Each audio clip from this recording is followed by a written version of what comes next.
નમસ્તે વિદ્યાર્થી મિત્રો, કેમ છો? મજામાં ને?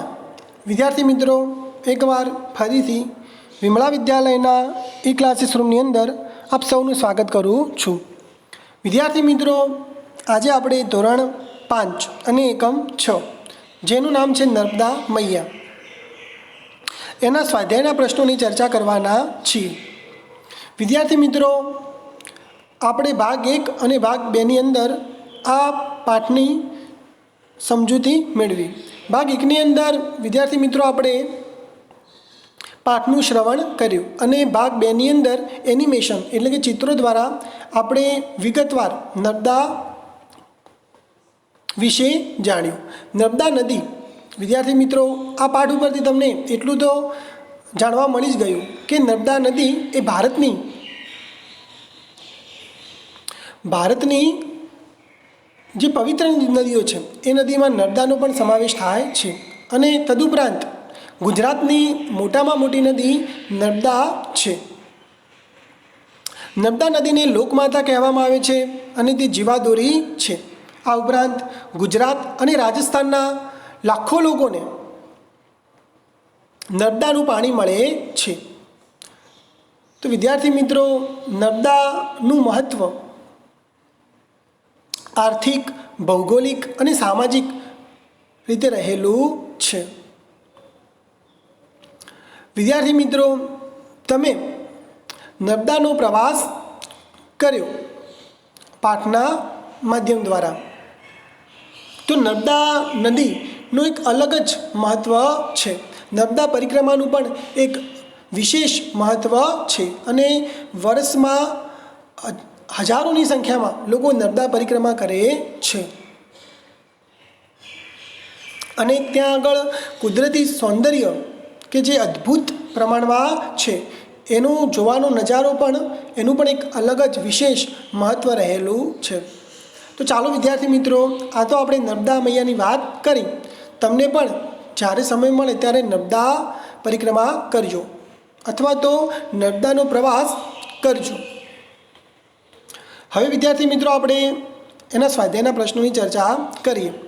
તો પહેલો પ્રશ્ન આપણે જોઈશું, નર્મદા નદી કયા સરોવરમાંથી નીકળે છે? તો જવાબ છે કે નર્મદા નદી અમરકંટક સરોવરમાંથી નીકળે છે. નર્મદાનો શું અર્થ થાય છે? તો નર્મ એટલે કે આનંદ, નર્મદા એટલે આનંદ આપનારી. પ્રશ્ન 3 જોઈએ આપણે. ગુજરાતમાં નર્મદાએ બનાવેલો બેટ કયા નામે ઓળખાય છે? તો ગુજરાતમાં નર્મદાએ બનાવેલો બેટ કબીરવડ નામે ઓળખાય છે. નર્મદા નદી કયા શહેર પાસે સાગરને મળે છે? સાગર એટલે કે દરિયો. તો નર્મદા નદી ભરૂચ શહેર પાસે સાગરને મળે છે. ભરૂચ શહેર કે જ્યાં ભરૂચની શીંગ વખણાય છે. હવે વિદ્યાર્થી મિત્રો, આપણે પ્રશ્ન 2 જોઈએ કે નીચેના પ્રશ્નોના ઉત્તર લખો. પંખીની પાંખે પ્રવાસ કરવો એટલે શું? પંખીની પાંખે એટલે કે પંખી કેવું ઉડતું હોય? પંખીની ઝડપ એ આપણી ઝડપ કરતાં વધારે હોય. આપણે દોડીએ અને પંખી ઉડે તો સૌથી પહેલાં કોણ પહોંચે? તો એ છે પંખી.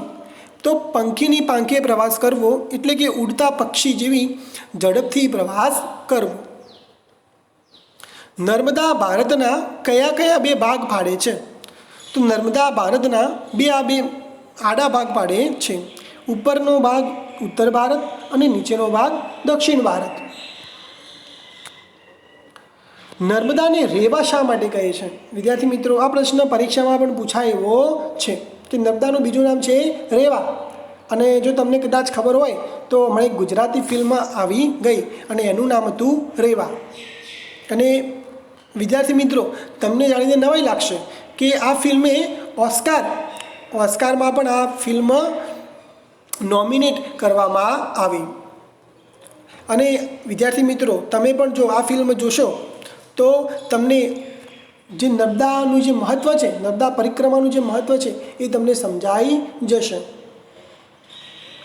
તો રેવા એટલે કે કૂદનારી. નર્મદા ક્યાંક એકદમ શાંત અને ક્યાંક દોડતી કૂદતી વહે છે. ક્યાંક એક ધોધ બની જાય છે અને ક્યાંક એ ધીર ગંભીર પ્રવાહ. ધીર ગંભીર એટલે કે શાંત પ્રવાહ માટે એને રેવા કહે છે. બંદરકૂદ વિશેની વાતમાં સાહસની શી વાત આવે છે? સાહસ એટલે કે હિંમત, કે આ જે વાત છે બંદર કૂદ જગ્યા, એમાં હિંમતની કઈ વાત આવે છે? તો જવાબ છે કે એક ઠેકાણે નર્મદાના બંને કિનારે આવેલા પર્વતો એટલા નજીક છે કે આ પર્વત પરથી સામેના પર્વત પર અને ત્યાંથી પાછા પર્વત ઉપર વાંદરા કૂદાકૂદ કરે છે. આ જગ્યાને બંદર કૂદ કહે છે. બંદર એટલે કે વાંદરો, હિન્દીમાં વાંદરાને બંદર કહે છે. બંદર કૂદ વિશેની વાતમાં આ સાહસની વાત એ આવે છે કે જૂના જમાનામાં શૂરવીર સૈનિકો જે આપણો જે ઇતિહાસ કહી શકાય કે ઇતિહાસમાં ઘણા બધા શૂરવીરો થઈ ગયા, જેમાં તમે મહારાણા પ્રતાપ છે, પછી મહારાણા પ્રતાપ, શિવાજી મહારાજ, તાત્યા ટોપે, મંગલ પાંડે, વીર ભગતસિંહ, બાજીરાવ પેશવા, પૃથ્વીરાજ ચૌહાણ, તો બધા શૂરવીરો થઈ ગયા કે એમને આ દેશ માટે પોતાનું બલિદાન આપી દીધું અને એમની સાહસની વાતો બહુ મોટી છે. તો એવા લોકોને શૂરવીર કહેવામાં આવે છે. તો આ શૂરવીર સૈનિકો પોતાના ઘોડાઓ આ જગ્યાએ એક પર્વત ઉપરથી બીજા પર્વત ઉપર કૂદાવી જતા, કારણ કે ઘોડેસવારીમાં પણ એમની શું હતું? નિપુણતા હતી. નિપુણતા એટલે કે હોશિયારી. હવે વિદ્યાર્થી મિત્રો આપણે પ્રશ્ન 3 જોઈએ. નીચેના શબ્દોની જોડણી સુધારો. પરીક્ષામાં પણ વિદ્યાર્થી મિત્રો તમારે જોડણી પૂછાય છે. તો જોડણીની અંદર કઈ કઈ બાબતોનું ધ્યાન રાખવા જેવું છે? તો એક છે કે રસ્વઈ, દીર્ઘઈ, રસ્વઉ, દીર્ઘઉ, હસ્વઉ, દીર્ઘઉ. એ સિવાય પણ શબ્દોમાં પણ ધ્યાન રાખવું પડે. ઘણીવાર શબ્દને ઉચ્ચાર દ્વારા ઓળખવો જોઈએ કે એનો સાચો ઉચ્ચાર જે રીતે આવતો હોય, જે રીતે આપણે ઉચ્ચાર કરતા હોય સાચો, એ રીતે શબ્દ આવે. જેમ કે પહેલો શબ્દ છે ન ઉકા વિહાર. તો આવો શબ્દ આપણે ઉચ્ચાર કરીએ તો પણ આવી રીતે બોલતા નથી. આપણે કહીએ છીએ કે નૌકા વિહાર. તો એની સાચી જોડણી શું આવે? નૌકા વિહાર. શૂરવીર, તો સાચી જોડણી છે અહીંયા આપેલી છે. પથ્થર, તો એની પણ સાચી જોડણી અહીંયા આપેલી છે. અણીદાર, એની પણ સાચી જોડણી અહીંયા આપેલી છે. આજ્ઞાંકિત, તો વિદ્યાર્થી મિત્રો તમે જોઈ શકો છો કે આજ્ઞાંકિત, તો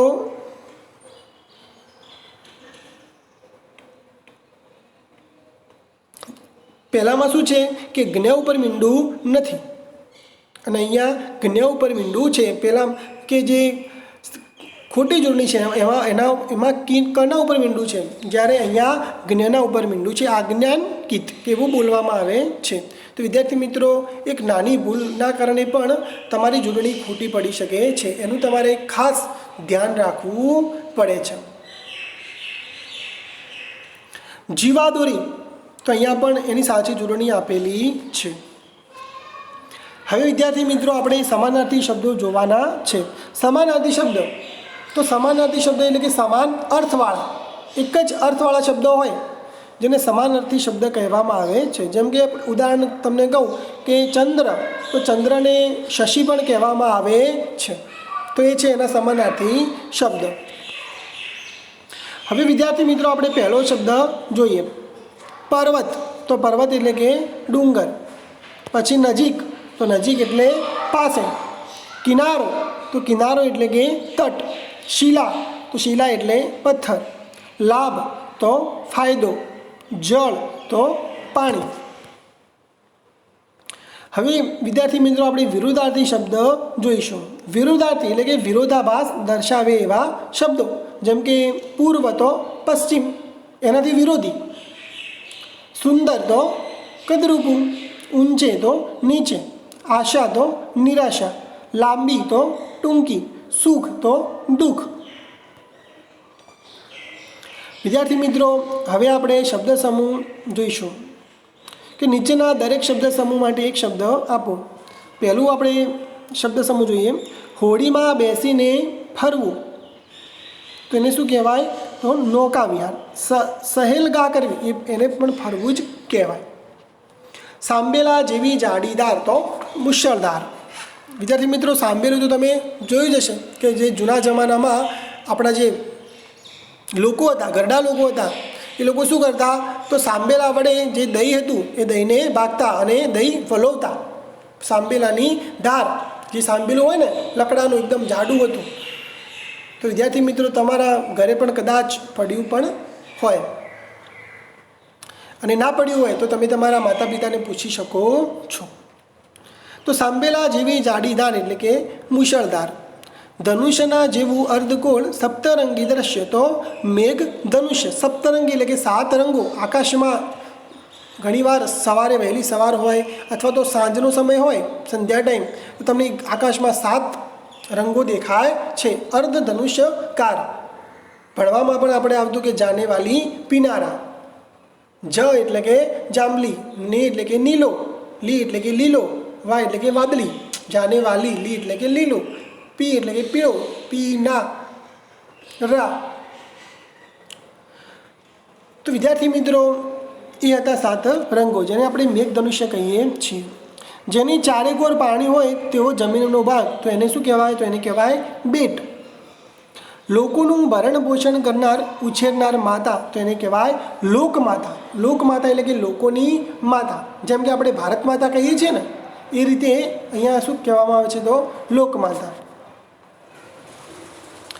પ્રશ્ન 7. સરદાર વિચારીને લખવાનું છે. સરદાર સરોવરથી શા ફાયદા થશે? તો જવાબ છે કે સરદાર સરોવરથી આ ફાયદાઓ થશે. સરદાર સરોવરથી 1450 મેગાવોટ જેટલી જળ વિદ્યુત ઉત્પન્ન કરી શકાશે. જળ વિદ્યુત એટલે કે વીજળી. ગુજરાત અને રાજસ્થાનના કરોડો લોકોને પીવાનું પાણી મળશે. લગભગ 19 લાખ હેક્ટર જમીનને સિંચાઈનો લાભ મળશે. અને જ્યારે સિંચાઈનો લાભ મળશે ત્યારે શું થશે?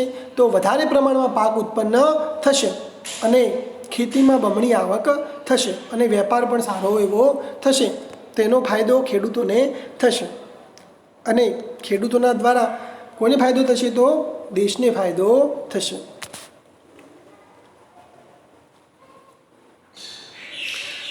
નર્મદાને ગુજરાતની જીવાદોરી કેમ કહી છે?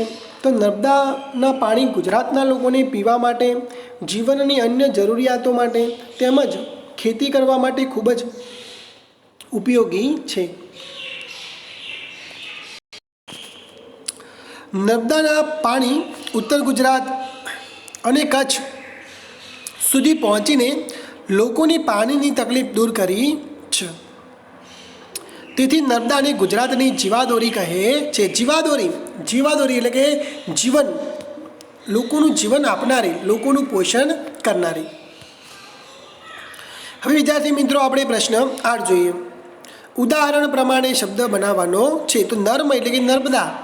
નર્મમાંથી કયો શબ્દ બનાવ્યો છે? નર્મદા. નર્મદાનો શું અર્થ થાય? તો કે આનંદ આપનારી. તો અહીંયા છે સુખ, તો સુખદા, સુખ આપનારી. વર તો વરદા, વરદાન આપનારી. શુભ તો શુભદા, શુભ આપનારી. શુભ એટલે કે સારું. હર્ષ તો હર્ષદા એટલે કે આનંદ આપનારી. હવે વિદ્યાર્થી મિત્રો આપણે પ્રશ્ન 9 જોઈએ. નીચેના શબ્દોની વાક્ય પ્રયોગ કરો. આ શબ્દોનો આપણે વાક્ય પ્રયોગ કરવાનો છે. એટલે કે આપણે એવું વાક્ય બોલવાનું છે કે આ વાક્યમાં એ શબ્દ આવી જાય. લીલોતરી, તો ચોમાસામાં ધરતી પર લીલોતરી ઉગી નીકળે છે. પછી જીવાદોરી, તો નર્મદા ગુજરાતની જીવાદોરી છે. બેટ, તો કબીરવડની આસપાસ નર્મદાએ બેટ બનાવ્યો છે.